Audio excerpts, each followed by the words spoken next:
IPhone কে আমি ব্যবহার করি, আমি ব্যবহার করি স্যামসাং। ওনারা কে কি দেখালো ওনাদেরকে জিজ্ঞেস করবেন হোয়াট ওয়াজ দ্য ভ্যালু। আমি এটা কিছুই জানি না। আমি এই সম্পর্কে if I say less it is better. আমি মধ্যবিত্ত পরিবারের মানুষ, আমার সরকার যে টেলিফোন দিয়েছে সেটাও আমি ব্যবহার করেছি। আপনারা যারা জানেন আমার আগের যে নাম্বার সেটাই আমি ব্যবহার করতেছি সরকারি। নিউজ করতে চান, স্ট্যান্ডবাজি নিউজ করতে চান, তাহলে এগুলো প্রশ্ন করতে পারেন। এতদিন আমার সাথে কাজ করেছে, বিন্দু বিষয় যেখানে সত্যতা নাই। আপনাদের তিনটা আমি নাম উল্লেখ করতে চাই না। আপনারা যারা ভালো আছেন আমি ভালোকে ভালো বলবোই। এই কোশ্চেন করার আগে আপনারা নিজেকে কোশ্চেন করেন কতটুকু যুক্তি হচ্ছে আমাকে আপনার এই কোশ্চেন করা। স্যার, আপনি দেশের জনপ্রশাসন সচিব, আপনাকে নিয়ে এত বড় একটা অভিযোগ, আপনার এখানে অবস্থান কি? আপনি কি কোনো পদক্ষেপ নেবেন? সরকারের স্পষ্টীকরণ হলো অলরেডি 3টি পদক্ষেপ নেওয়া হয়েছে। 3টা চিঠি আমাদের ওয়েবসাইট থেকে নামাই দেবেন। একটা হলো আমরা তথ্য সচিবকে চিঠি লিখেছি এবং সেখানে এই পত্রিকাটার নাম আছে এবং ব্যবস্থা নেওয়ার জন্য সরাসরি সরকারি চিঠি দেওয়া হয়েছে। এটা প্রেস কাউন্সিল আছে, অন্যান্য যা নিয়ম কানুন আছে আমার আপনারা ভালো জানেন, তারা ব্যবস্থা নিচ্ছে।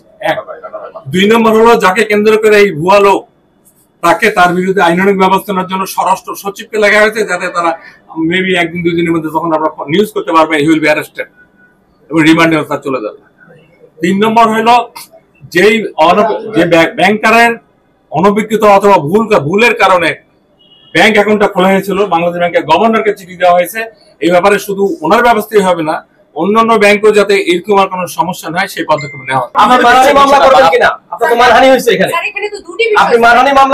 আমি প্রথমে বলবো যারা এটা করেছে তাদেরকে আমরা কতটুকু গুরুত্ব দিই। একটা রাস্তা লোক আমি অনেক কথা বলতে পারি, আমি রাস্তা লোক কিছু দৌড়াবো না।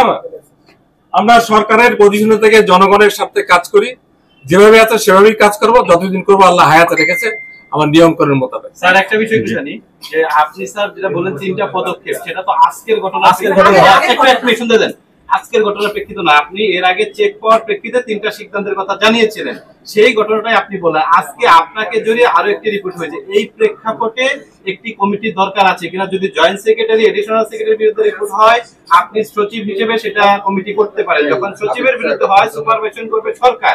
আপনি কি সেই আহ্বানটা করবেন কিনা? এখন অভিযোগটা যিনি করেছেন এই অভিযোগকারী আমার কাছে কোনো বিবেচনায় নাই এবং অভিযোগকারী আমি মূল্যহীন মনে করি। It's a fake news. Thank you very much.